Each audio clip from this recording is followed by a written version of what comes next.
Hello, everyone. Welcome to Laser Focus. This is the Deep Dive Pop Culture Podcast from Nerdist. I'm Kyle Anderson. Thank you for listening. Folks, we are going to be discussing Peacemaker Season 2 in this episode. We're going to, obviously, we talked a little bit about that last week with Steve Agee, but I hadn't seen the finale yet. And so now we're going to actually get into the nuts and bolts of what we thought of this season, how the finale shook out, and then also talk about, where the DCU is right now. This is the first proper year of the DCU and going forward. And we have a roadmap, I think, is what we can kind of decide upon. So joining me to talk about that is a friend of the show, joined the illustrious Three Timers Club. So welcome back to the show, Jules Chin Greene. How are you, Jules? I am recovering from New York Comic Con, but I have never been better. Good. Yeah. And if not, you fake it until you make it. So last time you were on, we talked about weapons and we talked also a little bit about, opinions on the two big superhero movies of the summer. And I guess all the other stuff, but we did talk a little bit about Superman and Fantastic Four. And obviously, like, that's kind of what we tend to cover. We're in the nerd sphere, and those are the two biggest things going, especially now that James Gunn has taken over the DCU, and now we've had a full year of DCU projects. And so, what were you before we get into like what you actually thought of Peacemaker season 2? What were your opinions of the first season, and what were your expectations going into season 2? So I was actually, even though it's James Gunn and he's quite good at what he does, I was blown away by season 1 of Peacemaker for a lot of reasons. I mean, I think the first one that comes to mind is just like, wow, John Cena's very good at acting. Yeah, And like I'm thinking of that one like piano sequence. I was just like, he can really narrow, those profound, heavy emotional beats and can be very vulnerable on screen, which I really appreciate. But then, he definitely steps up to the plate when it comes to, um, I guess perhaps like I don't say this as a criticism, but like the trashy over the topness of, his whole world and like, I guess sensibilities and stuff like that. And so I definitely do appreciate how singular the voice is for Peacemaker as a show, whether it's like, in scenes with just Peacemaker or with the supporting characters in the show. And then obviously, Freddie Stroma's vigilante is such a delight. So for season 2, I truly was just like, I'm happy with whatever. I didn't need Robert Patrick to necessarily return, even though like, I always love seeing him. He's the T-1000 for goodness sake. Like, I'm never not gonna be like, like, um, and yeah, I just wanted, I think perhaps some weird DC lore to come out a bit. So I was feeling, I've been feeling pretty fulfilled by all that. that's good. I mentioned this to you before we started recording. I've been having kind of conflicting opinions about it the whole season, but definitely after the finale. And I kind of spent all weekend. We're recording this on a Tuesday, so five or so days after the finale aired, and I've been thinking about it pretty much nonstop. Also, sidebar: I've had that Foxy Shazam in my song in my head all weekend, and it needs to go away. It needs to stop. Not that it's Good a thing bad your name song, isn't but yeah, good thing your name isn't Julian, because then it would yeah, just be talking to you. just. Yeah, it's a fine song. I'm not mad at the song. I'm just mad at the earworminess, especially Mhm. because they play it 2 times in the finale. But I think my kind of headline version of what my opinion is this. I really, really liked it, but I'm not sure it was good. Does that make sense? Yeah. Yeah. Yeah. Like, I don't I I kind of am struggling to figure out what the purpose of not the purpose, because that seems like it needs to have some sort of like overall scheme or goal or something like that. I think it was here. I'll put it this way, and even in Superman, which is obviously a big, huge movie that needs to kickstart properly a cinematic universe, and I think does a really great job at both being a story and a kickstart of the cinematic universe. I felt like parts of, especially toward the end of Peacemaker season 2, was just set up for future things, which I've never felt from James Gunn before. And it felt weird, especially because he's also trying to do the big emotional beats, which are the things that I love about the show. Like I Right. love the characters so much that, you get those great scenes, and we can obviously get into those, but like he spends so much time with really good one-on-one scenes or kind of like small group scenes with these characters that we have grown to really enjoy. But then I feel like there was so much focus on those characters, which is what it should be. But then he's also trying to make Peacemaker, the show, a big, huge pillar in what's coming down the road. And I just don't quite, I feel like there's some jarring kind of scraping against Yeah. the two things that I think this season of Peacemaker is trying to be. Whereas season one, I don't think there was really any idea that this was like he wasn't going to take over. This was literally, I'm Mhm. just going to make this show about this character that I really like during a period of time when everyone's kind of in a bad place, like, and it comes across a lot more genuine in that way. And I think there's parts of that that feel not cynical from a writing perspective, but cynical from a, okay, we gotta introduce some stuff to Right. connect the dots. Does that make sense? Yeah, no, that makes sense. I actually rewatched the finale earlier today, and I think I know exactly what you're talking about when it comes to the tension between the character work and then the larger um this is a cinematic universe thing. And for me it was specifically in the moment after when we meet the 11th Street kids now as Checkmate, and it's like, oh, like that's a bit of DC lore for you. And then the next shot, like it cuts to Chris walking up to a door, like to his house, presumably, and then he gets a bag put over his head, and then he gets kidnapped, like, in the very like final minutes of the season. And I kind of never really get this feeling from James Gunn, but I did experience kind of a, this seemed like it was a little. I don't know if it was like added on in a reshoot or something like that, but it felt a little rushed and a little bit incongruent with everything else in the season. I mean, on one hand, like you can also read that kidnapping scene as like, well, nobody like who is living life expects to be kidnapped. That experience is always going to be abrupt. But for me as a viewer, like I just didn't really get the sense that we were going through the entire season from Chris's like subjectivity, I guess. So yeah, I was really jamming along like in the beginning of the season when it just felt very self-contained. I mean, we get Lex Luthor and stuff, but it still felt very self-contained and specific to, Peacemaker as a character. Hmm. But when that that multiverse storyline kind of resolved itself, then it started to get like a little bit it felt a little bit more confused to me at least. Yeah. Um, So interesting thing, Gunn did address this, and I think that it kind of perfectly illustrates the different mindsets of the thing. So he said that the initial draft of the script just ended with them starting checkmate, and kind of like walking off into the sunset or whatever. And then he said, "Well, I had another idea for the ending," and he said it to Peter Safran, and Safran was the one who was like, "Oh, you got to put that in," but he's the producer guy, so it's like Mhm. you gotta connect them dots, and you gotta leave a cliffhanger, and you gotta do all this stuff.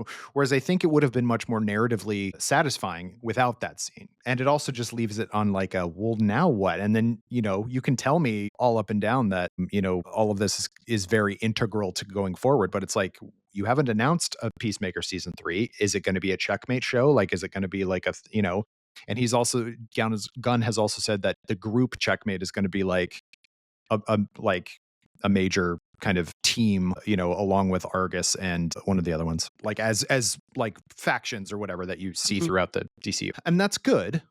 But it just, I don't know, I kind of, and it's the same thing I sort of felt after the Suicide Squad, which I still contend is a very good movie, but like thereafter. In the old DCU, they were putting Jennifer Holland and Steve Agee in everything. And it was just Right. like, I just don't 100% see the Peacemaker characters as being that important to the rest of the thing. And I know they're important to James Gunn. So that's where I'm sort of like, because Creature Commandos, I think was a Mm. perfect, like, we get the sense there was, Batman cameo, Right.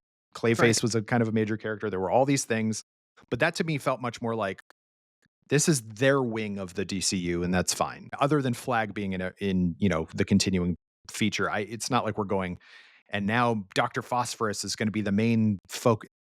They Right. can just be like weird little misfit characters, and it's just like I have a hard time seeing Adebayo and Vigilante as like being anywhere near Superman at any point. And so Right. that's sort of where I'm running into some issues. I also don't think so. Like I'm assuming you did as well, but like the HBO sent out press screeners for the first 5 episodes, and then the last three we were not given screener for them because that was obviously when the reveal of what the other world was like. But I think the first 5 episodes work so well as like as a story, and then with with a few scenes aside, I kind of don't think the last 3 episodes pay off that earlier part of the season that well. I think it's very rushed. I think it's ultimately what it is. If we'd had 2 more episodes to kind of get to the point where Chris gets kidnapped, I think I would be singing a different tune at this point. Right. Like the salvation stuff was just like, what? You know? Yeah, right. Um and it was also like the double whammy of the fact that it's salvation of all things, which is Mhm. not, a hugely important storyline, within DC. It's certainly not one, in my opinion at least, that people are like, "This is great," you know? Yeah. Um, like, I don't even think you would be able to find it on most shelves today. Mm-mm. And then we just kinda moved on to the next thing, and I wanted a little bit more time with, what happened to that other version of Vigilante, for instance. Like, Mhm. it was really cool to see him, like, do that spinning kick and close the door, but I just loved that, like, interaction that he was having with, like, our mainline Vig, and him and his, like, beef with Judo Master is hilarious, and, I really love those characters and seeing, you know, Judo Master and Adebayo play Scrabble, but it's also, I think, at least in my opinion, like, I feel like I would love as a viewer to see various levels within the DCU. Although I think, you know, Fleury meeting Hawkgirl would be hilarious, like, to Mhm. see if that would if his bird blindness would, like, affect anything. But yeah, I'm very happy with them just, like, kinda being in their own silo.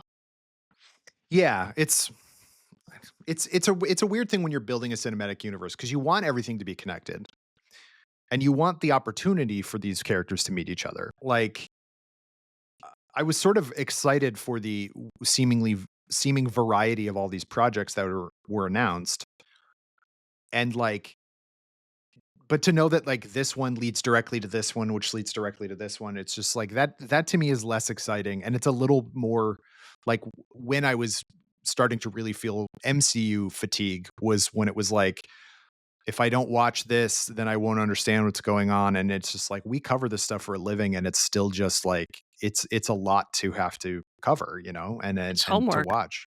Yeah, it's homework. It's exactly right.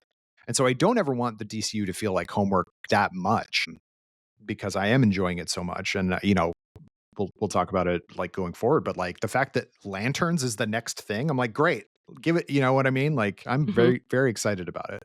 But yeah, so it was just sort of the the the big eyes looking at the now we're setting up the next thing, like just sort of like Superman should have set up Man of Tomorrow, not Peacemaker.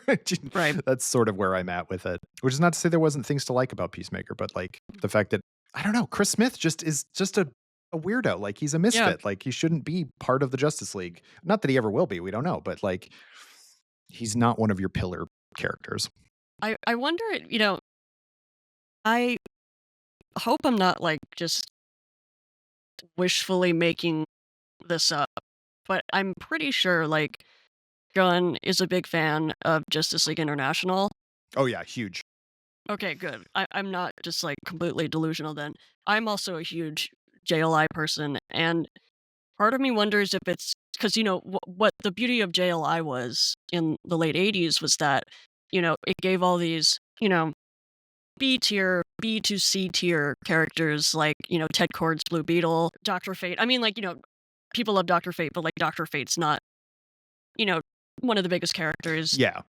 Doctor Light, Black Canary, and Mr. Miracle, gave them a spot on the Justice League, a really small Justice League, and then that opened up to, like, all these other members, like Booster Gold, and it basically reimagined, like, how you really look at the center of the DC universe. So part of me is wondering, like, is he just taking, like, a JLI approach to his DCU where it's like, "Oh, we're really gonna center characters like Peacemaker who aren't, really heavy hitters," because we already have Maxwell Lord walking around the Right. DCU, so who knows really what's gonna lie ahead. Yeah, that's a good point. I'm excited. Yeah, it's a weird thing because I do love all that stuff. I like the kind of very strange smaller teams or different kind takes on the teams. Like I mean, Batman. I think maybe because you couldn't sell a book without Batman in it and that still might be the case. Yeah, But I mean, ever, yeah. he was part of JLI, but that was sort of it was I mean, other than him, it was like these B tier characters like and Martian Manhunter, who has never been like a even of the original 7, he was just like, and then there's this guy, like I The love green guy, yeah. yeah, the green guy. You need the weird, the alien character. I mean, I guess many of them are aliens, but the demonstrably alien character. So I do like all that stuff, and I like the fact that the Justice Gang are, not characters who were traditionally part of the Justice League or anything like that. Like, and Guy Gardner obviously was Mhm. was in the JLI, so that's an interesting kind of. So I could see that happening, and I think that might be where it's heading. And honestly, I would be okay with that because I think that is what Gunn is really really good at writing, is that kind of stuff. But that to me is and I think I need to look at it the way that you mentioned it, where it's like recentering what is DC Universe actually looks like. Because I keep expecting there to eventually be Superman, Wonder Woman, the Trinity, Mhm. uh, and I can't imagine we'll get like the Flash proper for a while because that movie was behated. But I would imagine we would get Wally first. I that's what I would bet. I think, I'm gonna piss off a lot of Barry Allen fans here, but, I think it's time, it's time for Wally. Well, other than the TV show Flash, which started out great, and then I think kind of as with most of those CW shows, kind of tapered off. But that was the only iteration that actually got Barry Allen correct, I think, because like even the movie, it's like that's really Wally West, or that's really kind Yep. of more personality wise. And the Barry Allen from the 90s show didn't really seem like Barry all that much. Like it was just sort of superhero show.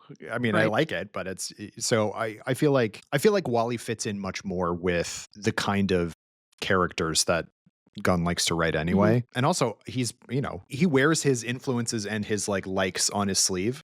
And the fact that there's so much Grant Morrison, there's so much Mark Wade. There's so many like these people who have written Wally very well over the Yep. years, and not particularly. Yeah, I mean, there's a period of time when Barry was dead, but it's an interesting. Yeah, so I feel like you're probably right about that, and yeah, I think I've gone off the rails a little bit. So we could talk about this, and we will. So let's talk about the season as it progressed. So I think I really like where it began with everyone kind of not having a great time. Like that everyone's been fired for the most part after the ending of last season, and people are just kind of like searching for what the new version of themselves is. So in that way, I will say that like I do really like the arc of it where it's like they're disparate characters who then all come together for this like greater purpose of checkmate. But and I guess not surprisingly, there's a huge focus on Harcourt this season. Mhm. What did you think of so much of the season being about this moment on the boat between Chris and Harcourt and, like, actually getting to talk about that? Yeah, it was, I was pretty surprised, by just how much of the season really was built around Harcourt, but I think it was great to watch, like, just the fact that she's introduced this season, you know, and she's, like, being diagnosed with, like, toxic masculinity, and she's like, "What?" I think that's hilarious, and it was, like, an interesting kind of subversion of, like, Clarice Starling, Mm, where it's like this woman has, like, internalized so much about her, like, male-dominated workplace that she's just gone way too far, and, in the final episode, Chris being able to talk her down from just fighting some random guy, like, who got in her way or no, who was, like, basically harassing her on the street. Yeah. I mean, he was I Yeah, will say that man was not without blame yeah, in that no, situation, but he should not have done that. Chris, like, bringing her back to the present basically and being like, "Look at the stars, like, look at the sky, it's great." And I think there is something really beautiful in, I think placing Peacemaker as, like, a human being or, Chris Smith as a human being, as a man who takes the form of John Cena, imparting gentleness on a character like Harcourt, and then her being able to become comfortable with that and being able to exist in public and just feel safe and secure. I thought that was a really unique and unexpected for me arc that worked really well. And I also, loved what Adebayo did in this season and that moment that she has. I think it also might be in the finale where Chris is like, everyone I love around me like ends up dead, and she's like, no, you need to she's her line where she says like, I saw an eagle hug a human, yeah. and it's such a ridiculous line, but because it's like a story written by James Gunn, there's so much significance and emotion in that line, and like the emotional truth of it is so real, and it'll make you cry, but it's also a hilarious line. Yeah, I think I would definitely say like seeing those character arcs develop across the season is definitely my favorite. My Me too. And I like that, we get to see because so much of last season was about kind of Adebayo trying to figure out what her place is in this. She's kind of just doing this job because she needs a job and she's, informing on everybody for her mom and everything like that. And she takes the stand at the end of the season. And now she kind of sees that she enjoys the spy work and wants to try to make a go of it. But that's at direct odds with what she and her wife Kia had been talking about. Daniel Brooks, I mean, Oscar nominated, oh obviously, but yeah, like just absolutely nails all of the season. But that the finale has two just absolutely crushing scenes yeah, where she completely takes the center stage and is just like, I wonder if like that was like moved around at all or if that was going to take place in other episodes and it just ended up both being in the finale because it was just like, oh wow, this is her Emmy reel, like basically yeah, this one episode. Um, yeah. yeah, And please. also, she I think in that same episode, like, goes to Vigilante's house and she's like, "Dude, you need to stop talking to your mom that way," you Yeah, know? And I was so glad that, like, that was revisited because I was just like, "Man, like, I really like you, Vigilante, but please stop talking to your mother that way." seriously. She's It's so nice. yeah. And I know that's the joke, but it's also like, okay, Uh, it's a bit much. I think so let's continue along the things that I think worked, and then we can kind of talk about some stuff that I don't necessarily think. I think, um, obviously I had Steve Agee on the show last week. A big John Economos fan. I think he's very funny. He delivered some of my favorite funny lines mhm. in the entire season.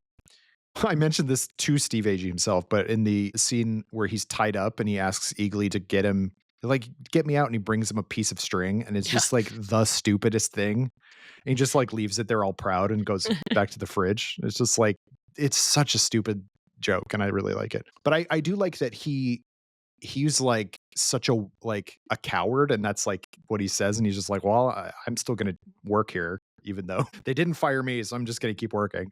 And then even he kind of has the moment at the end where he's like, okay, this sucks and I'm gonna leave and all this stuff. So I really like that. I will say that I think that Adrian did not have a ton to do. He was around a lot, but there really wasn't a ton of like vigilante-y stuff, which was kind of a bummer.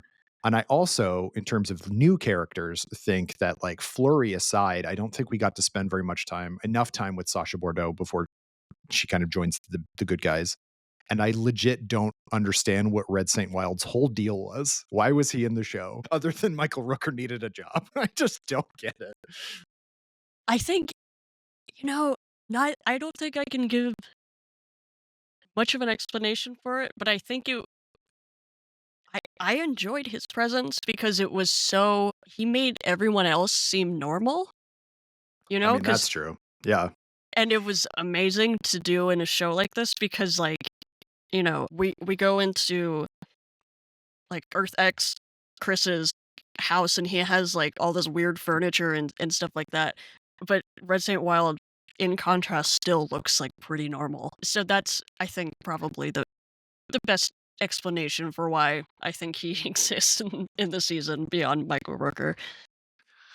Yeah, it just felt like they were setting up this antagonist for Eagly, which was great, and Mhm. it like that scene where like he sees that Eagly is in fact Yeah. the the The Prime the Eagle or prime something? eagle was very funny, but Yeah. then he just gets slashed and Murked. clawed to death, which is, and then they never mention him again. Yeah. Like that was yeah, that was very jarring. But then I think that was sort of, and then I think the big blemish is that it really felt like the Earth X storyline got wrapped up way, way, way, way too fast. Mhm. The whole season could have been leading to Yeah. that ending. It didn't need to like. I still think the reveal needed to happen where it happened because too many people had guessed it by then. That if it was like this is the cliffhanger for the whole season, it would have been really anticlimactic. But we could have spent way more episodes there, and the fact that everything got not resolved, but like brushed aside so quickly, I think Mhm. was kind of a mistake. Yeah.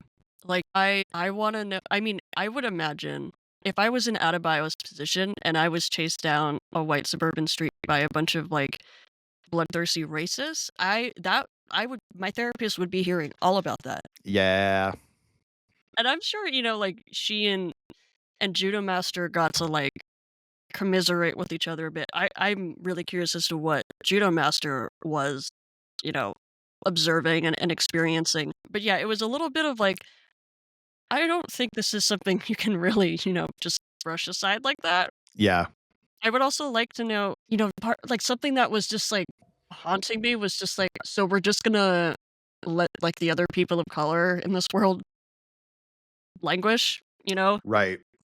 I understand there, there were other pressures that they were under, but and obviously the vigilante of that world was fighting to help, overthrow all of those terrible people, but yeah, that wrapped up a little bit too neatly for me, and the more I think about it, the more I'm like, "Hmm, When it was too much of a joke, I think. So it was sort of like it also, and this I'm not the first person to come up with this point, but it it it absolves Chris from the actual choice of do I stay in this world or do I go back to my own world where Harcourt is much more difficult to kind of, you know, her feelings are much less clear.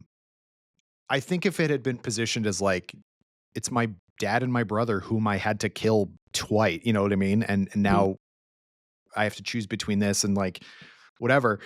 I I think the fact that it was so obvious, like it's one thing for Harcourt to recognize that there are no people of color, but Chris not, because that I could see that mhm, happening. But the fact that he didn't notice the flag and the mural, like that was so dumb. Like, and also it's just a joke at that point, and it's like mhm, okay, and then so the choice is very easy. Then you take the choice away because he has to go back. Obviously, he's not going to stay in Nazi right, world. But I think that was all just in service of like we got to move stuff along.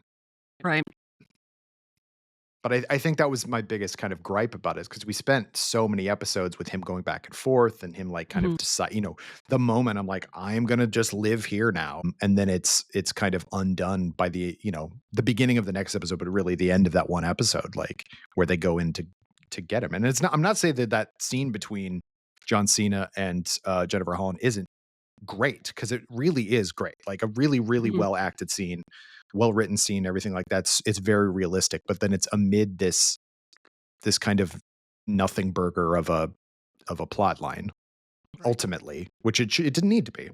yeah, yeah. Yeah, were there any things about so I've obviously said a lot about the things that I have not really enjoyed. Was there anything really about this season that you found kind of lacking? You know, you did point out that Adrian had less to do this season, and I appreciate you, like, talking about things that didn't work for you because it helps me realize things, and now that I that you've said that, I'm like, "Oh, man," like, aside from, like, having the bail money to Right. help Chris at the end and having that weird bunker where he hangs out to serve as that doorway. He really doesn't get to do very much except be comedic relief, which is okay, Mhm. because he's really good at it, and there was still some, like, lovely character work happening there. So now I'm kind of left wondering, like, what his role is gonna be in the future because what became clear for me when I was watching the season was like, "Oh my god, I love Vigilante," or this version of Vigilante. I also like comic book Vigilante, but they're, totally different. Totally, yeah. This Vigilante really should have everything that MCU Deadpool has, like, and I don't know, maybe this is, like, my hot take, but I'm not, like, a Deadpool person at all. He just bothers me, but Mhm. the tensions behind Vigilante's character and as well as his earnestness and the fact that he apparently loves animals, but, like, gets all of his animal facts wrong and tries his best, even though he's, like, a sociopath, to be normal with people or at least, like, try to understand them. I find that very sweet and touching, but you know, maybe this is, like, a cynical sense of Hollywood stepping in, but I wonder, like, what space a character like that can have in, this multimedia franchise within Hollywood? Yeah. It's interesting now that we have so many examples now of this, of gun writing teams of misfits or whatever, because we can kind of point to, like, Vigilante is the, I guess, analog for Drax in that he just is just off step enough with everybody, Mhm. but means well and has a heart of gold, but is super violent, and like it's weird how much of a one-to-one there is with some of those characters. And we got a little bit of that in the Suicide Squad. And I actually feel like Peacemaker might have been closer to that character in that movie than obviously he's the lead or whatever. I guess you can kind of say that like King Shark is or whatever, but the kind of earnestly violent one, which I think was what he was in that movie. And there's G.I. Robot Right. in Creature Right. Commandos. Exactly. And so there is that, like, these are kind of character archetypes that we've seen over and over again. I think part of the reason I really liked Superman so much is that it's like it was kind of a different thing from James Gunn. Obviously there was his Mm, similar style of humor, and he has said that he just enjoys writing kind of, quirky team books, or not books, movies and scripts. But it was kind of nice to see him kind of step out of that a little bit. Still have that in there. The Justice Gang mhm, still exists as such.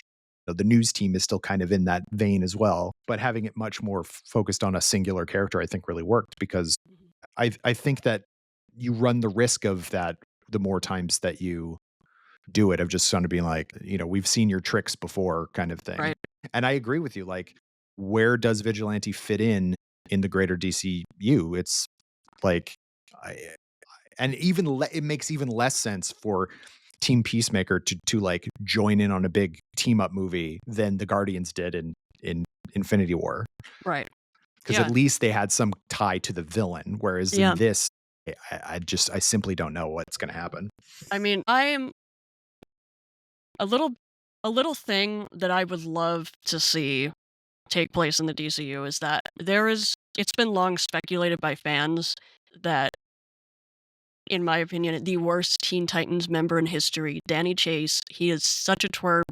The reaction that he has to Jason Todd's death is like psychopathic. He's just like, oh, well, that happens all the time. Dick, why are you crying? And then like Dick almost like beats him up because he's just like, that was my brother. Yeah, Um, yeah. there's a fan theory that Vigilante is Danny Chase's like cousin or uncle or something because his name is Adrian Chase. And Oh, that's I would, interesting. and you kind of can't have like a DCU without Titans, because they are Right. Yeah. so closely related to characters in the Justice League that I'm just like, you know what? It would be great if Danny Chase was introduced like as a Teen Titans member or something, and then that was how Vigilante related to like the rest of the DCU. Do I know if that's gonna happen? No, but I would think that would be really funny to see like Adrian just be like, this freaking child is so obnoxious. Right. Yeah, I would like. I think there's lots of room for putting these characters in weird situations. That's definitely the case, and I think that would be really funny. I think of any of them. Well, actually, Judo Master too. because they're the ones who are Judo Master, Vigilante, and Peacemaker are like the actual superhero characters, costumed characters at the very least. And so I think they have definitely there's more opportunity for them to be directly involved in the action or whatever. But it's like as cool as Harcourt is, like she's not Black Widow. You know what I mean? She's not going Yeah. to join. I saw another fan theory that was like they should just make her a Black Canary because she basically fights like Black Canary already, and it's like, Right. yeah, I could kind of see that. I mean, the world is sort of their oyster when it comes to this stuff, but yeah. So that was I definitely think that Adrian is uh was kind of and I think sorry to get back to the point I was trying to make is that as the Guardians movies went on, Drax became more and more of just a joke. Isn't it funny that he doesn't understand like cues, I guess, or whatever, like especially in the second one. And I feel like we ran the risk of Adrian becoming that too much in this where, the fact that he just is so completely not not with it and stuff. I think that was sort of the risk that you run. It didn't quite get to that point, and obviously he didn't have as much to do, and I think maybe that part that helped it a little bit, but Mhm. you do run the risk of that. Absolutely. Yeah. Yeah, I'm not sure, like, if I had anything else that didn't necessarily work for me beyond, like, the things that we've discussed. Mhm. I was, like, hoping to get some, like, Maxwell Lord Mm. insights, someplace, but, I get that it's a big universe, and then part of me was really, really hoping that there was gonna this is just the case with me everywhere all the time. I was hoping that there would be some New Gods connection with, like, the different dimensions and stuff like that, because the New Gods are beyond space and time, and you can only access them with a boom tube, but I am willing to be very patient until they are brought in and done correctly on screen. Yeah, and I mean, I it's very possible that, because I believe it was in the comics, Salvation, while a Waller/Rick Flag kind of, initiative, we find out in that comic miniseries, was they go there via boom tube, so it is sort of an apocalypse, like, New Gods type thing problem.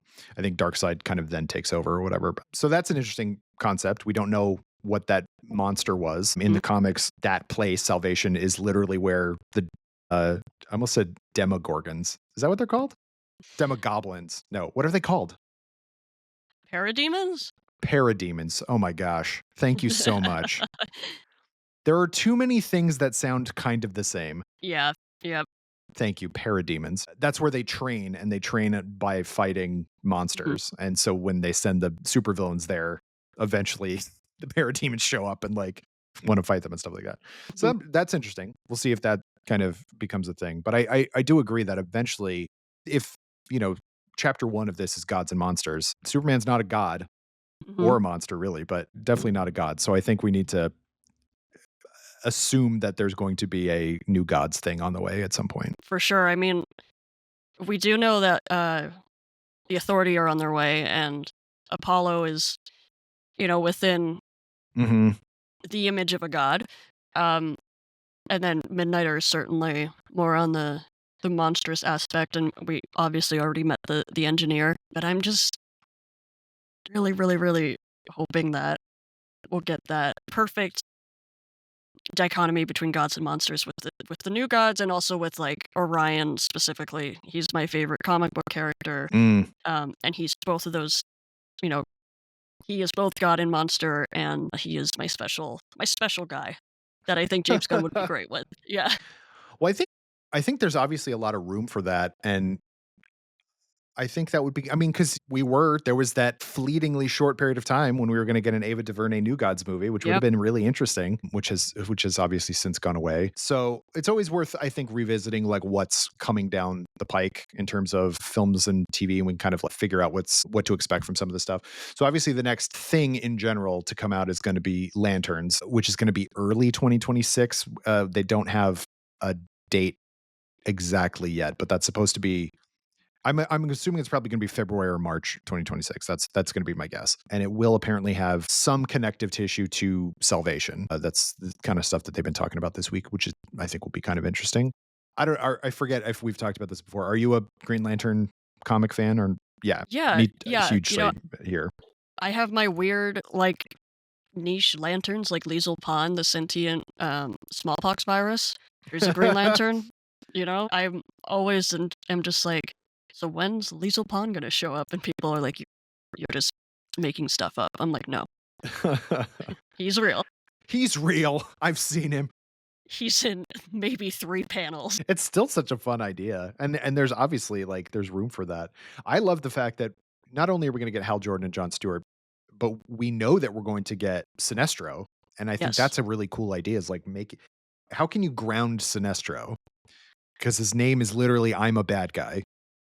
So I Yeah, think yeah, that'll be interesting. yeah, I mean, and speaking of, like, grounding Sinestro, the early part of Jeremy Adams and, um, Hermanico's Green Lantern run, which was, like, started in 2022 or 2023, I wanna say, Hal being, homeless on Earth. He's living in, like, a trailer, but functionally homeless, and then Sinestro is also on Earth and is himself grounded, and so now, like, I'm wondering, like, is there a way that they can kind of pull from that? Mm, Because it's kind of it's got a big, like, Top Gun feel. yeah, I really very. enjoyed it. So but that doesn't seem to be, like, the vibe of Lanterns, which is totally fine because I'm just like, "You know what? True detective vibes, like, I'm here for it." I think it'd be really cool to kind of pull, like, a Final Fantasy VII where, like, we don't see Sinestro for a while, we just kind of see the trail of Mhm. destruction that he's leaving, and then he's just this, like, guy, but who's also an alien, so I think that would be fun to see, but I'm curious as to how Tom King's writing is gonna translate to the screen. Yeah, that's an interesting one. I'm a big Tom King fan, but I feel like so much of his stuff is very and this is in fairness, I haven't read his Batman run, which I've heard is very liked and acclaimed. But I have read a lot of his like Vision and Mister Mhm. Miracle and things of that nature. Strange Adventures, like little Yeah. quicker, kind of more iconoclastic, I guess, if you could say, like higher concept. So I would be very interested to see how he works in what they're sort of pitching as like a superhero version, as you said, of True Detective, but like it's a police procedural, but with Mm. superhero cops. I find that kind of an interesting choice for to put Tom King on because he was initially gonna write the New Gods movie for Ava DuVernay. Yep. Like, so that made a lot more sense to me because Yeah. obviously he had written Mister Miracle before, and also it's his comic, Supergirl, Woman of Tomorrow, which I Exactly. also love. Yeah. So it'll be interesting to see. I agree with you there. An interesting mix of characters: Damon Lindelof, Tom King, and Chris Mundy. And Chris Mhm. Mundy had where's the clickable version of his name? He worked on something that I oh hey now what's happening? Can't find it. It's I building guess up the suspense. yeah. I guess but it anyway. It was just sort of like I guess they all sort of bring their own interesting mixture of stuff to the table. And I guess, I did not expect anything from Lindelof's Watchmen, and that ended up being really, really good. So Yeah.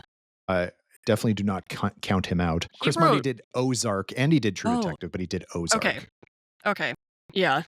Yeah, he sounds like he's gonna be, like, the grounding force within Yeah. that. Didn't Lindelof do Prometheus? He wrote Prometheus? He was, yeah, one of the writers of Prometheus. Okay. I mean, I love that movie, so, I'm looking forward to seeing his Lindelof's, like, bigger ideas go up against Demondele, is that their name? The other writer from Ozark, how they're all gonna fuse Oh, together. yeah. Mundy, Chris Mundy. Demundi. There we Yeah. go. Um, Yeah, so that's coming out, and then as I mentioned, we have Supergirl, Woman of Tomorrow, which I'm real stoked about, and I think Mhm. I like the fact that it is going to just be kind of up in space sci-fi adventure because that's what that story is, and I'm just looking forward to that. I think a straight up adaptation of that book is going to be really fun and good. And then after that we have a Clayface? bunch of please go ahead. Was it Clayface is next? Yeah, Clayface is next. So Clayface is gonna be September next year, which I'm real intrigued by. Um, I'm hoping what I'm really hoping for, I mean, first of all, just a cool, like, gory body horror movie as Mhm. they're sort of suggesting. But this will be our first opportunity to see, in live action anyway, Gotham City in the DCU. So I think that is really exciting. You're right, Yeah, because the in this version Penguin of yeah, yeah, the because Penguin is separate. yeah, we saw that little bit of stuff in the Doctor Phosphorus, you know, flashback episode. Right. But there's an opportunity to see, you know, Commissioner Gordon or like, at least the GCPD, and I think that's really cool. I'm looking forward to that. And starting with Clayface, I think is a really fun thing. And Batman might just be like in the periphery, which I think is exactly right. Like you should do stuff like that. I've recently just read, I mean, it's not a new comic by any means, but I finally recently just read Gotham Central, which I thought was incredible. And I like that Batman is like a pretty minor character, Mhm. but is omnipresent. I think that's a Right. really fun aspect of it. So I'm hoping that, you know, we at least see some of the rogues or something like that, or at least allusions to them or something like that. I think that would be rad.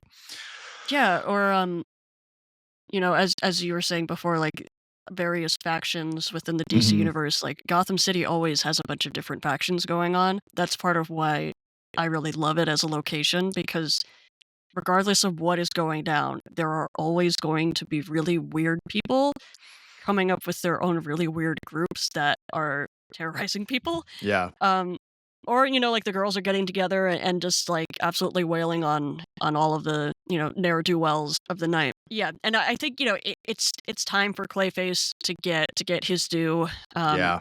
Such a cool character, and we've seen, people have fallen in love with him because of Batman the Animated Series, and I certainly would love to see Clayface open the door for other Gotham villains. I'm just glad that Dr. Phosphorus has already been checked off in the Yeah. DC. Yeah. He's just great. Yeah, and I think that so much of what I love about Batman and loved as a kid about Batman the Animated Series were those kind of tragic monster characters, and I didn't quite put my finger on it at the time being a kid, but as a grown up, I'm like, "Oh, I gravitate to gothic horror as Mhm. just a genre," and that makes, like the Clayface two-parter and actually the Two-Face two-parter too in animated series is straight up tragic horror. Like Mhm. it's what you'd expect, from like a early novel or something like that. It's Right. it's it's which I think is really fun, and that's why, like, you know, their take on Mr. Freeze is now the canonical Mhm. take on Mr. Freeze, which I think is really great. And I would love to see Man Bat eventually, because I'm a Yeah. big because that's another, like, it's basically a werewolf story kind of thing, but Mhm. a big giant bat. And he wears little glasses, which is so cute. Yeah. In Justice League Dark, I love that guy. Yeah. Which I that's another thing I hope they bring back around, would be really Oh, great. yeah. So, and then we have Man of Tomorrow in July 9th, 2027, which again will apparently be some sort of like team up, or where Superman and Lex kind of have to begrudgingly work together. Maybe they're trapped in Salvation together, and who knows. But we have a lot of things just now floating in the ether. You mentioned The Authority. There's that Brave and the Bold movie, which now is, I guess, getting pushed because the Batman 2 is finally happening. Swamp Thing is still kind of out there. They've switched it. They've announced, I guess, that a Wonder Woman film is actually happening, Yeah. as well as a Teen Titans movie. Both of those are written by Anna Noguera, who wrote the Supergirl movie. So that's exciting. But that's the only like people that we have attached to those. There's that untitled Bane and Deathstroke movie that got announced kind of randomly. Whoa, that is really random. Yeah, it's kind of unceremoniously too. They were just sort of like, and James Gunn was sort of like, it's being talked about. And then Sergeant Rock maybe, like, Yeah, fingers crossed. and then on the TV side, we also have Booster Gold, Waller, which I think there were some issues with that, which is, I think a lot of the Waller stuff probably got folded into Peacemaker, which is Yeah. probably what the Paradise Lost prequel, a Themyscira prequel, which is, I think, a cool idea, but I'm not sure where that's at. There's an untitled Blue Beetle series apparently, and then there's the Mr. Miracle Animated, miniseries yeah. and animated series, right? And so that's a lot. That's a lot of stuff, and we don't Mhm. really have a ton of other information about. Yeah, I think the last thing I heard about Booster Gold was Gunn saying that it's coming together, and it's like, well, that doesn't really help. But that the Authority and Paradise Lost were not really coming together, and they were having a lot of issues with both of those. Oh, okay. I'm not sure. He didn't really get into specifics about Paradise Lost, but he said the Authority was sort of a tough one to crack now since we've had 5 seasons of The Boys, and it's like, how do you do something kind of different? Right. And I think that's an interesting point. That's a good point because I kind of do feel like we don't need we we've lived in a real world where there have been sort of cynical takes on superheroes for such a long time that introducing the Authority too close to right after you introduce Superman, I think is maybe not the best move, and maybe moving that to later in the phase would be good, or the chapter, I guess. I mean, there is Superman and the Authority by Yeah, Grant exactly. Morrison. Yeah. I mean, I enjoyed that miniseries. It was very scattered, Mhm. but, it was not really, I think, what Grant intended it to be. Great Right. art from Mikkel Hanin, though. But I think Superman and his Authority team during the War World saga in Action Comics written by Philip Kennedy Johnson is like, I don't like using this word, but it is peak. It is such a good. It's just That's the yeah. way that he relates to the team and the fact that they're like liberating this planet. It's deep and it's great. But that's how I feel like they could kind of get away from the boys of it all. But I am not the man in charge. No, and I don't want to be. That's the weird thing. It's like sometimes you're like, "Gosh, why aren't they doing this?" And I'm like, I think we've seen enough evidence of people not knowing what they're doing. So when someone does know what they're doing, I'm like, "You do it. You Yeah, go have fun." yeah. And whether all of these things get made or get made relatively soon is obviously yet to be seen. But I think it's such an interesting smattering of DC stuff that I think there is a lot of room there for, and that's not to mention, the Penguin, which technically came out during this regime, and uh the the animated stuff. There's the Robbins movie that's coming out, which Right. is I think a fun idea. So I think there's obviously a lot of goodwill built up from Superman, and I have seen a lot of people kind of maybe more in my vein about Peacemaker season 2. Look, I had a bunch of issues with it. I still really enjoyed it. I still had a great time. I don't want people to come away from this being like Kyle hated Peacemaker season 2. I was just like it's the first kind of like thing from Gunn for me, Right. Yeah. but he's Yeah. still yeah. I appreciate you like bringing up your hangups with it because it brought into focus a lot of things for me about it that I'm like, oh yeah, I can definitely see the seams Mhm. where I used to not see the seams with his work. Um, I think as a viewer, I have a lot of room for forgiveness, I guess, or like a lot of Yeah. elasticity, perhaps, that I'm willing to let a lot of things slide. Um, I think because the character moments were so strong in Yeah, this, and they really were. They really, really were. as well as the performances, it really like kind of raised the entire season for me. Mhm. And I think, like, that's probably what'll, and especially once we know what's gonna happen next, I think that'll kind of remove some of the kind of questions with me. Like, I'll be able to go back and watch the season and just be like, yeah, and focus on the stuff that I did like and that did really work. Although I'll probably mute the opening because I do not need the song in my head ever again. Not even to do the dance.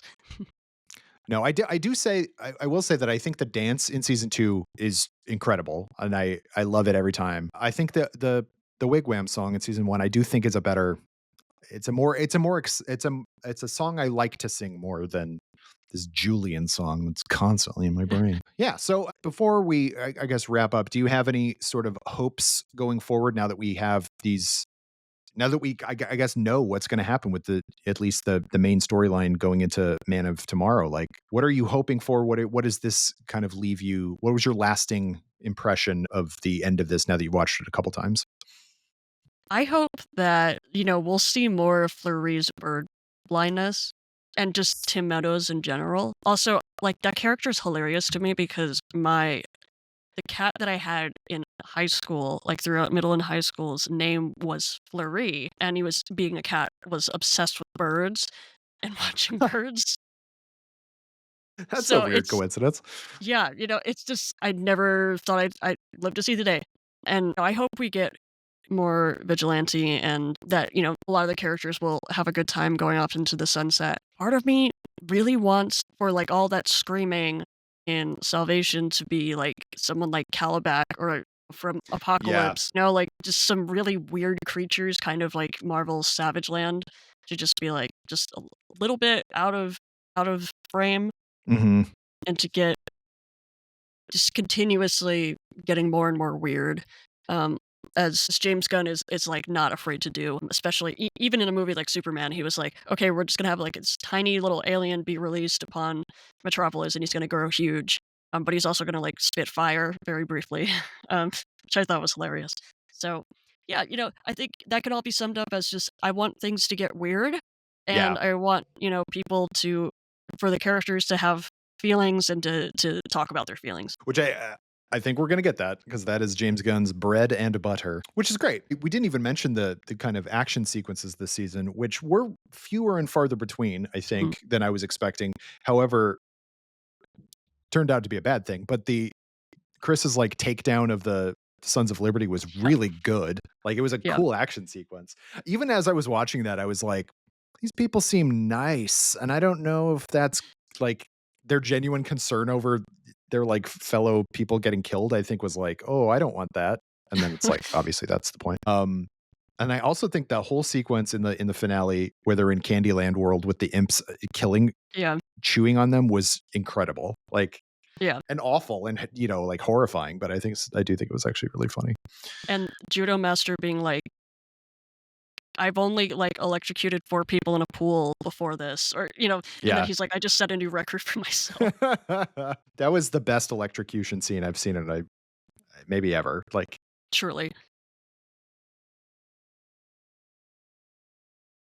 well, yeah, I kind of I agree. I think that would be a really great thing to see going forward. I don't want them to let Peacemaker languish in Salvation for too long.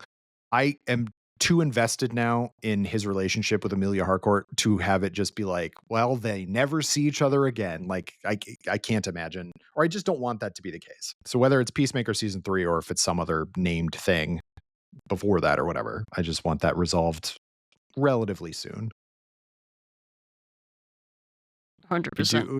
John Cena said that whenever they find him again, it would be really funny if he had this like enormous mustache, but he somehow found something to shave the beard. Like, so because you'd expect him to have like huge hair and beard, Right. but like he still has a really like close cropped but he has like a big giant like 70s mustache. I think that would be very, very funny. And it would be a funny, like, reputation of the infamous Justice League mustache that Henry Cavill had to get That would be really CGI'd funny. out. Gosh, that would be great. Oh, I also forgot to point out that Lobo is going to be in Yes. Superman or Supergirl. Supergirl, yeah. Um, and so gives me some hope. It's like I think Lobo could show up in a Peacemaker thing and would fit right in. Like, Oh, yeah. so I'm hoping that would be the case too. Jules, thank you so much for being on the show. Thank you As for always. having me. How can people find you and your work on the internet should they choose to find you? So I am a staff writer at Popverse, and all of my articles, as well as the site's articles, can be found at thepopverse.com. I definitely know the URL to my Of course. own workplace. Yeah. And then, like, online, you can also find our stuff at Popverse Says on social media. And I am also on Instagram at Infinite Vibes. It's not lives, but vibes. And then I am on Letterboxd and Blue Sky at Jules Chin Greene. Just my name. And yeah, And that's green with an E at the end. yes, it is. Yeah. You can find me on Letterboxd at Kyle_Anderson, and you can find everything that we've been writing about Peacemaker and other things at Nerdist.com. All right. Thank you again, Jules. Thank you all for listening. I've been Kyle Anderson. Join me again next week on Laser Focus when my guest will be a different person. Bye-bye.